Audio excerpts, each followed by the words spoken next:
आकाशवाणी दिल्ली से प्रस्तुत है कार्यक्रम स्वास्थ्य पत्रिका हमारी सेहत। स्वास्थ्य पत्रिका हमारी सेहत के सभी श्रोताओं का हार्दिक स्वागत, अभिनंदन स्वीकार करिए। अपनी दोस्त शालिनी मित्तल का नमस्कार। श्रोताओं, हाल ही में H3N2 वायरस के बढ़ते मामलों ने एक बड़े हिस्से को प्रभावित किया है। हर दूसरा व्यक्ति बुखार, खांसी और फ्लू जैसे लक्षणों की शिकायत कर रहा है। फ्लू संक्रमण के लिए जिम्मेदार वायरस है A, B, C और D। इन्फ्लुएंजा A का H3N2 उपप्रकार कई उपप्रकारों में से एक है। H3N2 संक्रमण और अन्य मौसमी संक्रमणों पर केंद्रित है हमारी आज की परिचर्चा। प्रतिभागी हैं doctor Naresh Gupta, Maulana Azad medical college के former director professor of medicine, doctor Anivita Agarwal, आप सीनियर कंसल्टेंट हैं of infectious diseases, sir Gangaram hospital, New Delhi. परिचर्चा का संचालन कर रहे हैं वरिष्ठ चिकित्सक और पूर्व CMO दिल्ली विश्वविद्यालय डॉक्टर जवाहरलाल जैन। श्रोताओं नमस्कार। जैसा कि आजकल मौसम बदल रहा है, फ्लक्चुएटिंग टेम्परेचर्स हैं और उसमें कुछ बीमारियां जैसे फ्लू, एस्थमा, एलर्जी ज़्यादा मात्रा में देखने में आती हैं। एक सर्वे के अनुसार दिल्ली, NCR जैसे फरीदाबाद, गाजियाबाद, नोएडा, ग्रेटर नोएडा, गुड़गांव में करीब 69% फैमिलीज H3N2 वायरस से प्रभावित देखी जा रही हैं। ये एक सर्वे कह रहा है। सीजनल फ्लू या H3N2 जैसे गंभीर विषय पर एक परिचर्चा के लिए आज के विशेषज्ञों से आपका परिचय करा दूं। हमारी विशेषज्ञ हैं डॉक्टर अनिविता अग्रवाल, जो कि सीनियर कंसल्टेंट हैं इन्फेक्शियस डिजीज़ के दिल्ली के सर गंगाराम अस्पताल में, और हमारे दूसरे विशेषज्ञ हैं director professor doctor Naresh Gupta, जो कि दिल्ली के मौलाना आजाद मेडिकल कॉलेज व लोकनायक जयप्रकाश नारायण अस्पताल में farmer director professor of medicine और वरिष्ठ कंसल्टेंट हैं मेडिसिन में। आप लोगों का बहुत बहुत स्वागत। डॉक्टर अनिविता, सबसे पहले आपसे मैं यही जानना चाहूँगा कि हम बात करते हैं infectious disease, contagious disease, communicable disease, non communicable disease, तो बेसिकली ये क्या है? किसे आप इन्फेक्शियस डिजीज़ कहोगे, किसे कंटेजियस कहोगे, किसे कम्युनिकेबल कहोगे, किसे नॉन कम्युनिकेबल? आम आदमी बहुत ही उसमें असमंजस की स्थिति में रहता है कि क्या है ये। जी बिल्कुल। तो इन्फेक्शियस डिजीज़ या कम्युनिकेबल डिजीज़ का मतलब ये रहता है कि अगर एक व्यक्ति से दूसरे व्यक्ति के बीच में फैलती हुई बीमारियां हैं, तो ये पर्यावरण के ज़रिए हो सकती है, जीव जंतु के ज़रिए हो सकती है, कीड़े मकोड़ों के ज़रिए एक व्यक्ति से दूसरे व्यक्ति में फैल सकती है। अगर मैं उदाहरण दूं तो जैसे हम खांसी या छींकने से हम कुछ बीमारियां एक व्यक्ति से दूसरे व्यक्ति में फैला सकते हैं, जैसे फ्लू हो गया, कोविड हो गया, TB हो गया। या हमारे गंदे हाथों से खाने पीने से कुछ बीमारियां फैलती हैं एक परिवार में, जैसे अगर एक को टाइफाइड हो गया, उनके गंदे हाथों से किसी और ने खाना खाया, उनको भी टाइफाइड फैल सकता है।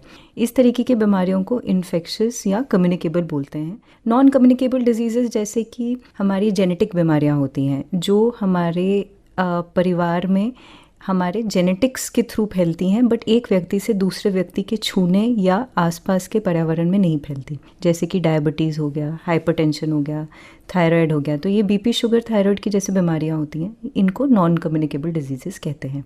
कुल मिला के बात यह है कि जो कम्युनिकेबल या इन्फेक्शियस डिजीज़ेस होते हैं वो प्रिवेंटेबल होते हैं, उनसे हम बचाव कर सकते हैं अपने आसपास के पर्यावरण में ध्यान रखने से।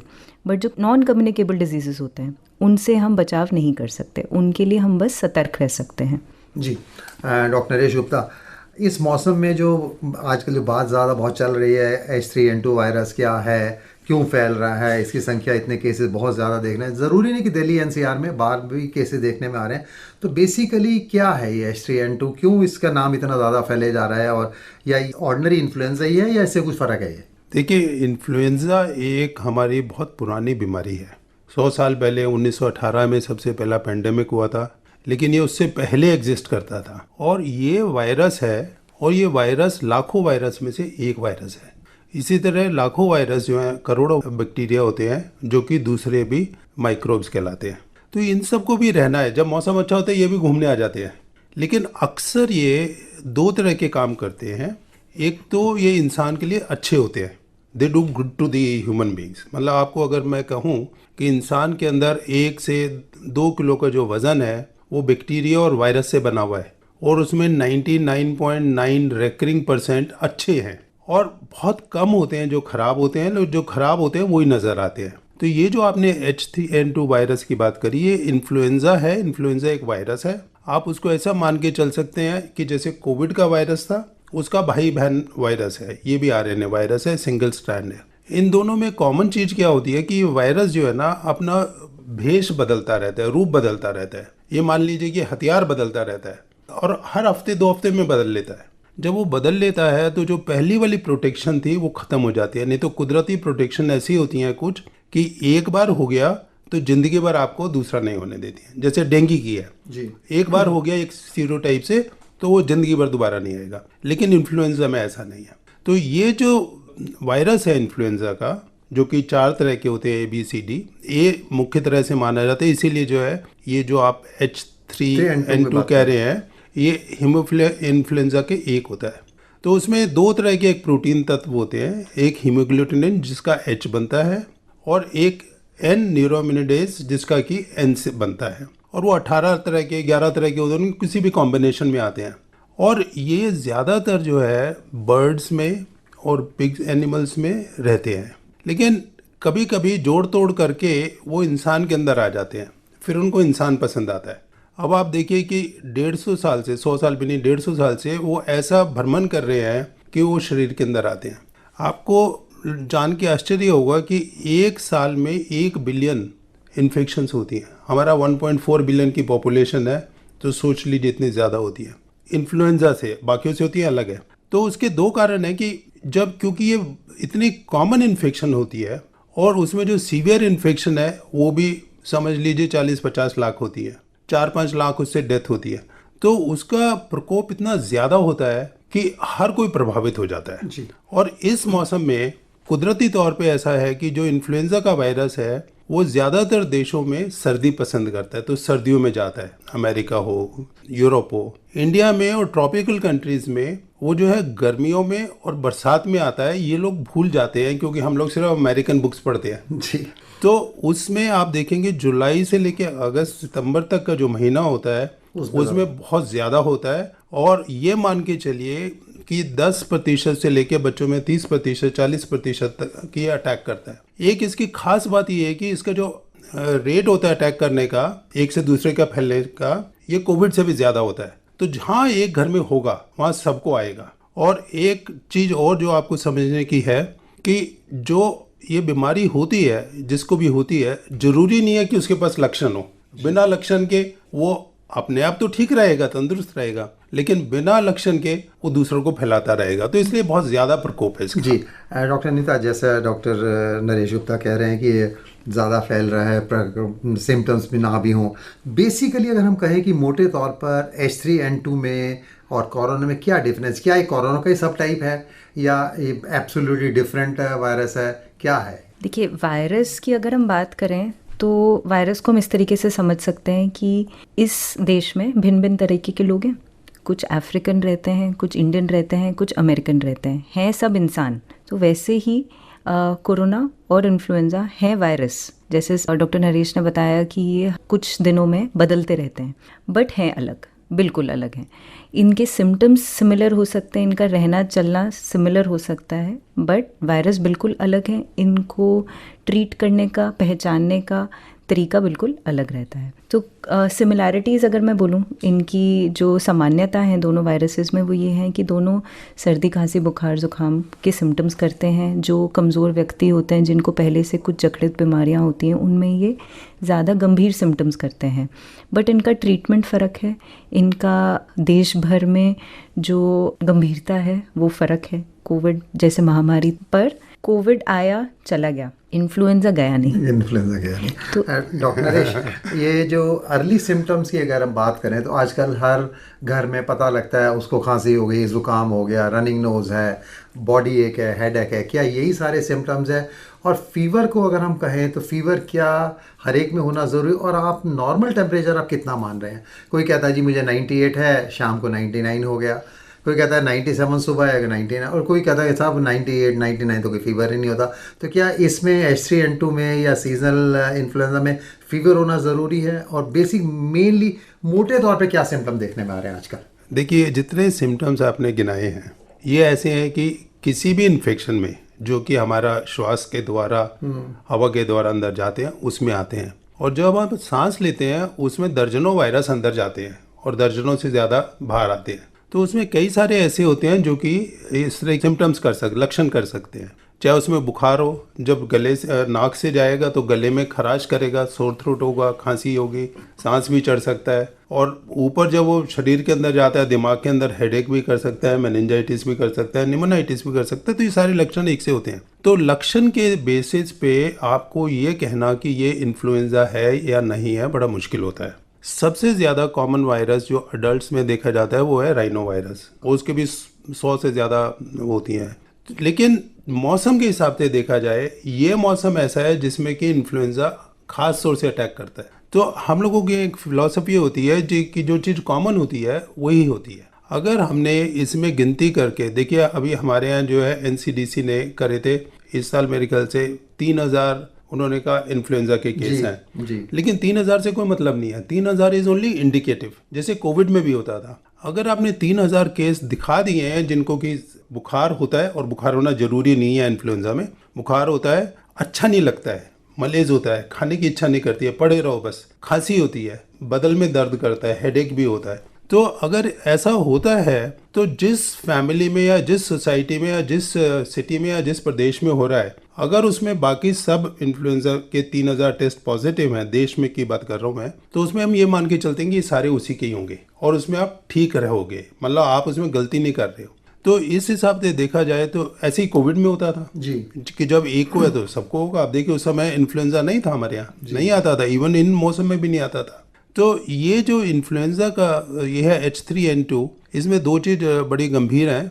H3N2 का जो वेरिएंट है इन्फ्लुएंजा A का, A भी होता है, B भी होता है इंसान में, C बड़ा हल्का होता है और D जानवरों में होता है। तो A में जो है दो बड़े मुख्य होते हैं, एक H3N2 जो हमारे यहाँ है, जो कि सुअर के अंदर ज़्यादातर रहता है, और एक आता था H1N1 जो कि आपको याद होगा 2009 में स्वाइन फ्लू के नाम से हो गया था। क्योंकि स्वाइन है तो लोगों को डर लगता था कि वो पिग से ही आता है, ऐसा कुछ होता नहीं है। तो ये वायरस जो है ना, अगर किसी को दो वायरस एक ही शरीर में, जानवर के इंसान के, उसमें इन्फेक्ट कर लें तो उनका मिश्रण बन के एक नया वायरस का रूप लेके आता है, और वो नया रूप जो है जो धारण करता है वो बड़ा खतरनाक भी हो सकता है और नहीं भी हो सकता है। तो H3N2 का जो रूप है वो हमारे यहाँ H1N1 के बाद आया था, 2011 से चल रहा है, और उसमें वो हर साल आता है, कोई थोड़ा कम आता है, कभी थोड़ा ज़्यादा आता है। बट ये आपको मान के चलना पड़ेगा कि H3N2 जो है इन्फ्लुएंजा के वायरस में तीव्र वायरस में आता है, और इसलिए इसका वो जो है फैलाव बड़ा तेजी से बढ़ता है। डॉक्टर निविता, कैसे हम डायग्नोस करें कि भाई उसको खांसी है, जुकाम है, बुखार है, बॉडी एक है, मैलेज है? तो कोई सिर्फ क्लिनिकल सिम्टम से डायग्नोस हो जाएगा कि इसको इन्फ्लुएंजा या H3N2 है, या आपने कुछ उसका कोई एक्सरे चेस्ट करोगे, कोई हीमोग्राम करोगे, ESR करोगे, क्या करोगे? या उसे कहते हैं नहीं खांसी जुकाम से आया भैया तुम्हें तो H3N2 है? कुछ डायग्नोस्टिक क्राइटेरिया हैं डॉक्टर्स के पास, तो निश्चित रूप से कुछ तो करते होंगे, या कहने से पहले कि वो लिस्ट करोगे ये डिजीज़ है आपको? जी बिल्कुल। तो इस प्रश्न के दो पहलू हैं। सबसे पहली बात कि क्लिनिकली जज करना, मतलब मरीज़ को जांच पड़ताल करके देखना कि क्या ये फ्लू लाइक इलनेस में बैठता है, या जैसे कि डॉक्टर नरेश ने बोला कि कोई और बीमारी के सिंड्रोम में बैठता है। दूसरा है कि क्या इसको टेस्ट करने की आवश्यकता है भी या नहीं। पहला पहलू पे अगर हम जाएं तो जैसे आपने बोला कि खांसी हो रही है, तेज़ गले में दर्द हो रहा है, हल्का जुकाम हो रहा है, बहुत ज़्यादा बदन दर्द, बदन टूटना और तेज़ बुखार, इसके अलावा हो सकता है कुछ लोगों में थोड़े से पेट में दर्द, लूज मोशन जैसे सिम्टम्स, और कुछ लोगों में साथ में सांस लेने की तकलीफ़। तो अगर मामूली सिम्टम है, अगर स्वस्थ मरीज़ है, मतलब हेल्दी एज ग्रुप जैसे हम कहते हैं, यंग है, कोई रिस्क फैक्टर्स नहीं है, कोई पहले से जकड़ित कोई बीमारियां नहीं हैं, गर्भवती नहीं है, या कोई और परेशानी की बात नहीं है, तो हम मान के चलेंगे कि इनमें नॉर्मल जो मौसम में बुखार चल रहे हैं ये कारण वही होगा, और कुछ 5-7 दिन में अपने आप ठीक हो जाएगा। बट ऐसे मरीज़ को हम बोलेंगे कि 3-4 दिन में आकर वापस ज़रूर दिखाओ। अगर ठीक नहीं होता या दिक्कत बढ़ जाती है तो हम जांच कराएंगे, नहीं तो हमें जांच कराने का कोई ज़रूरत नहीं है। बट कुछ लोग ऐसे होते हैं, कुछ मरीज़ ऐसे होते हैं जिसमें जांच कराना और ट्रीटमेंट स्टार्ट करना बहुत ज़रूरी होता है। उनमें हम टाइम नहीं वेस्ट कर सकते, उनमें हम देरी नहीं कर सकते, उनमें हम स्ट्रेट अवे ट्रीटमेंट भी देंगे और टेस्टिंग भी कराएंगे। तो ट्रीटमेंट में एक टैबलेट आती है जिसको टैमी फ्लू या सेल्टामेविर की टैबलेट होती है, जो स्पेसिफिक इस दवाई के अगेंस्ट एंटीवायरल होती है।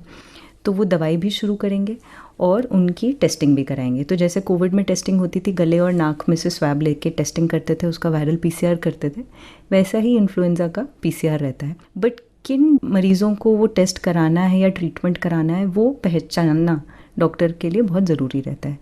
तो अगर गर्भवती महिला है, कोई बुज़ुर्ग हैं या छोटे बच्चे हैं, इनमें ये बीमारी बहुत ज़्यादा गंभीरता के साथ आती है, तो इनमें जल्दी ट्रीटमेंट स्टार्ट करना अवश्य होता है। तो डॉक्टर साहब, क्या एक्सरे चेस्ट कराना ज़रूरी है, हीमोग्राम कराना ज़रूरी है, या आरटीपीसीआर कराना ज़रूरी है? क्या टेस्ट बेसिकली सबसे पहले क्या कराना चाहिए? अगर वो आपको लगे भाई इसको टेस्ट कराना ज़रूरी तभी हम इसका इलाज शुरू करें, तो कुछ तो टेस्ट कराएं, क्या कराएंगे? अगर आप मेरी बात माने तो मैं अपने स्टेथोस्कोप से देख के छाती भापूंगी। ठीक है। अगर मुझे दिक्कत लगेगी मैं तुरंत ट्रीटमेंट स्टार्ट करूंगी, टेस्ट बाद में आते रहेंगे। ओके, ठीक है ना। तो क्लिनिकल जजमेंट, डॉक्टर का एक्सपीरियंस, डॉक्टर की सलाह सबसे ज़्यादा ज़रूरी रहती है। बट हाँ, जैसे आपने बोला, एक कोविड की तरह जैसे पीसीआर होता था टेस्टिंग, तो गले का और नाक का स्वैब, एक छाती का एक्सरे अगर हम नमोनिया सस्पेक्ट कर रहे हैं, सिंपल ब्लड टेस्ट, ताकि हम बाकी उस समय में फैली हुई बीमारियों को एक बारी रूल आउट कर लें। जैसे कि आजकल डेंगू भी फैल रहा है जी। डेंगू में भी तेज़ बुखार, बदन दर्द होगा, तो एक बारी सीबीसी करा के देख लिया, ताकि डेंगू भी एक बारी रूल आउट हो गया। या जैसे यूरिन का इन्फेक्शन है, निमोनिया में टीएलसी काउंट बढ़ जाता है, तो सीबीसी से वो भी हमें पता चल गया। तो जो टेस्टिंग होती है वो हमारी इन्फ्लुएंजा को कंफर्म करने के लिए नहीं, बाकी चीज़ें रूल आउट करने के लिए, बाकी चीज़ें हटा देने के लिए रहती है ज़्यादातर। तो कितना फीवर आप मानते हैं ज़रूरी है? 100, 101, 102 होना चाहिए तभी आप उसके टेस्ट कराएंगे, या 99 है, सुबह 98 हुआ, शाम को 91, आपने कहा कुछ नहीं छोड़ दिया, ऐसा कुछ है? देखिए, बुखार का ट्रेंड इम्पॉर्टेंट रहता है। जैसे इन्फ्लुएंजा में या कॉमन फ्लू में, दोनों में बुखार आएगा, पर बुखार बहुत तेज़ी से बढ़ता चला जा रहा है या बुखार ठीक होता चला जा रहा है, वो ट्रेंड हमारे लिए ज़रूरी है।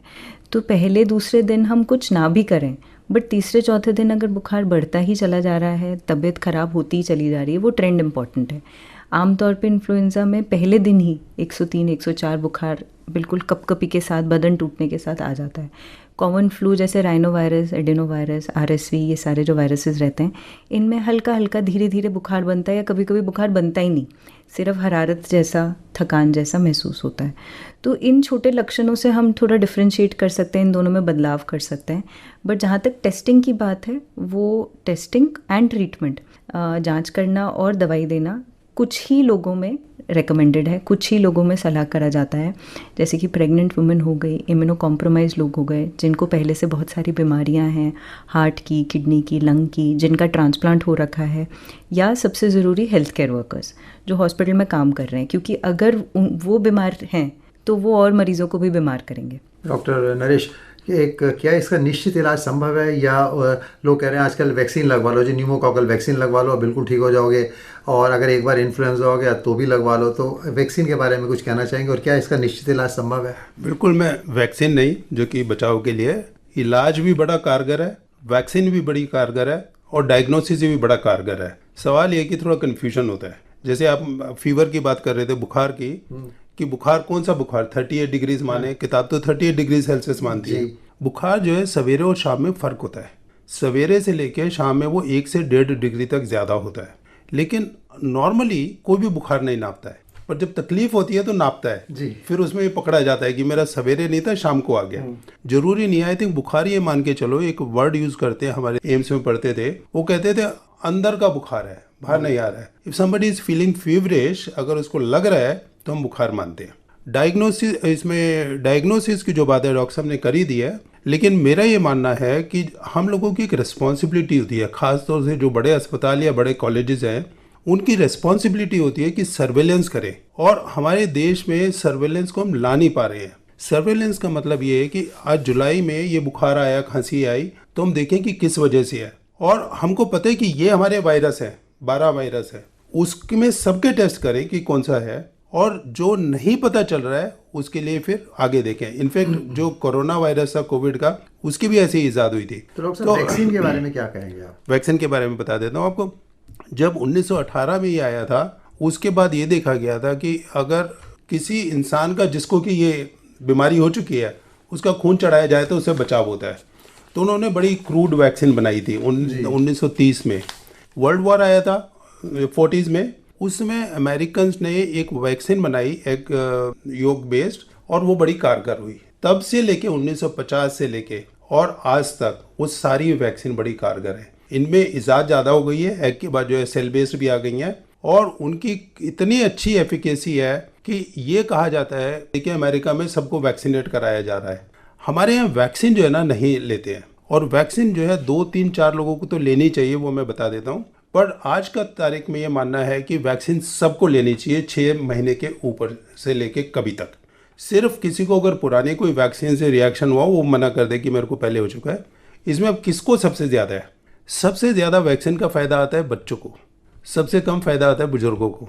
लेकिन विडंबना ये है कि बच्चे भी और बुजुर्ग भी सबसे ज़्यादा मारे जाते हैं। अगर आपके 4-5 लाख लोग मारे जा रहे हैं, उसमें बच्चे जो है 99% होते हैं, खासतौर से डेवलपिंग कंट्री में। तो बच्चों को वो वैक्सीन देना बहुत ज़रूरी है। और बच्चों को वैक्सीन देने के साथ साथ जो मदर्स हैं, खासतौर से जो प्रेग्नेंट एक्सपेक्ट कर रही हैं, उनको देना जरूरी है। बुजुर्गों को इसलिए देना जरूरी है क्योंकि उनकी चिंता का विषय होता है। जी बिल्कुल ठीक। और एक वो है लोग जिनको की और बीमारियां हैं, डायबिटीज़ है, हाइपरटेंशन है, कैंसर है, इम्यूनोसप्रेसिस है, इम्यूनोलॉजिकल डिजीज, उनको देना चाहिए।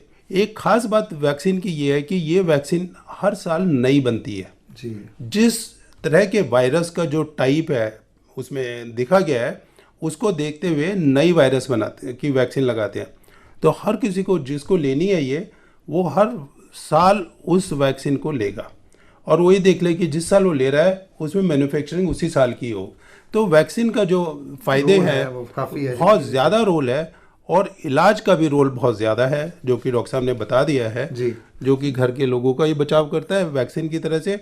और वैक्सीन के साथ सबसे ज़्यादा सुपर वैक्सीन जो है सोशल वैक्सीन है, डिस्टेंसिंग, मास्किंग, वो आपको कई चीज़ों से बचाएगी। डॉक्टर नरेश गुप्ता और डॉक्टर अनिविता अग्रवाल, आपने जो आज बहुत ही महत्वपूर्ण जानकारी दी H3N2 और मौसमी संक्रमण पर, इसके लिए हम आपके आभारी हैं। आपका बहुत बहुत धन्यवाद।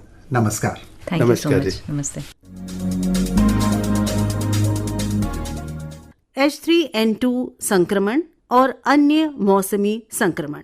अभी आप सुन रहे थे ये परिचर्चा। प्रतिभागी थे doctor Naresh Gupta, former director professor of medicine, Maulana Azad medical college नई Delhi, doctor Anivita Agarwal, senior consultant infectious diseases, sir Gangaram hospital. संचालन कर रहे थे वरिष्ठ चिकित्सक और पूर्व CMO दिल्ली विश्वविद्यालय डॉक्टर जवाहर लाल जैन। आप सुन रहे हैं कार्यक्रम स्वास्थ्य पत्रिका हमारी सेहत। श्रोताओं, भारत में हर साल 1 अक्टूबर को राष्ट्रीय स्वैच्छिक रक्तदान दिवस मनाया जाता है ताकि रक्तदान की आवश्यकता को पूरा किया जा सके। अधिक जानकारी दे रही हैं परविंदर कौर। भारत में 1 अक्टूबर 2025 को राष्ट्रीय स्वैच्छिक रक्तदान दिवस मनाया गया। ये दिन रक्त की कमी को दूर करने और रक्तदान के महत्व के बारे में लोगों में जागरूकता फैलाने के उद्देश्य से मनाया जाता है। इस दिन रक्तदाताओं को उनके जीवन बचाने के कार्य के लिए सम्मानित किया जाता है और रक्तदान के प्रति प्रोत्साहित किया जाता है। आमतौर पर लोगों की धारणा होती है कि रक्तदान करने वाला व्यक्ति खून की कमी या कुछ अन्य बीमारियों का शिकार हो सकता है, परंतु ऐसा बिल्कुल भी नहीं है। मलेरिया, डेंगू सहित अन्य रोगों व दुर्घटनाओं के इलाज, ऑपरेशन, गर्भावस्था से जुड़ी जटिलताओं तथा थैलेसीमिया सहित कई रोगों के इलाज व उनके प्रबंधन के लिए रक्त की आवश्यकता होती है। इसलिए ज्यादा से ज्यादा लोगों को स्वैच्छिक रक्तदान के लिए प्रेरित करना बेहद जरूरी है, जिससे अधिक से अधिक लोगों की जान बचाई जा सके। रक्तदान से जुड़े नियमों की बात करें तो बता देते हैं। रक्तदाताओं की आयु 18 से 60 वर्ष के बीच होनी चाहिए। वजन 45 किलोग्राम या उससे अधिक होना चाहिए। पल्स रेट 60 से 100 प्रति मिनट होना चाहिए। बीपी सामान्य, HB 12.5 और शरीर का तापमान 37.5 डिग्री सेंटीग्रेड से अधिक होना चाहिए। ऐसे लोग जो मधुमेह, थायराइड, हाई BP या रक्त से जुड़े किसी प्रकार के रोग का शिकार हो या हीमोग्लोबिन नॉर्मल रेंज से कम हो, हेपेटाइटिस या HIV जैसे गंभीर संक्रमणों के शिकार हों, उन्हें रक्तदान की अनुमति नहीं होती है। 17 सितंबर 2025 को रक्तदान का अमृत महोत्सव भी मनाया गया था। ये अभियान, जिसकी शुरुआत प्रधानमंत्री नरेंद्र मोदी जी की जन्मदिन पर शुरुआत हुई, 1 अक्टूबर तक जारी रहा। इस अभियान का लक्ष्य 1.5 लाख यूनिट रक्त एकत्रित करना रखा गया था। पंजीकृत लोगों का डेटा ई रक्त कोष वेब पोर्टल के माध्यम से अभियान चलाने वाले ब्लड बैंकों और संगठनों को उपलब्ध कराया गया। विशेषज्ञों का कहना है, अगर देश की केवल 2% आबादी भी साल में एक बार रक्तदान करे तो रक्त की कमी नहीं रहेगी। रक्तदान जीवन दान है। आप सभी श्रोताओं से अनुरोध है, यदि आप स्वस्थ हैं तो रक्तदान जरूर करें और जीवन को बचाने में सहयोग करें। इसी के साथ स्वास्थ्य पत्रिका हमारी सेहत अब यहीं समाप्त होती है। फिर मिलेंगे अगली बार। तब तक के लिए स्वीकार करें हमारा नमस्कार। अभी आप आकाशवाणी दिल्ली से सुन रहे थे कार्यक्रम स्वास्थ्य पत्रिका हमारी सेहत। कार्यक्रम की प्रस्तुतकर्ता थी शालिनी मित्तल।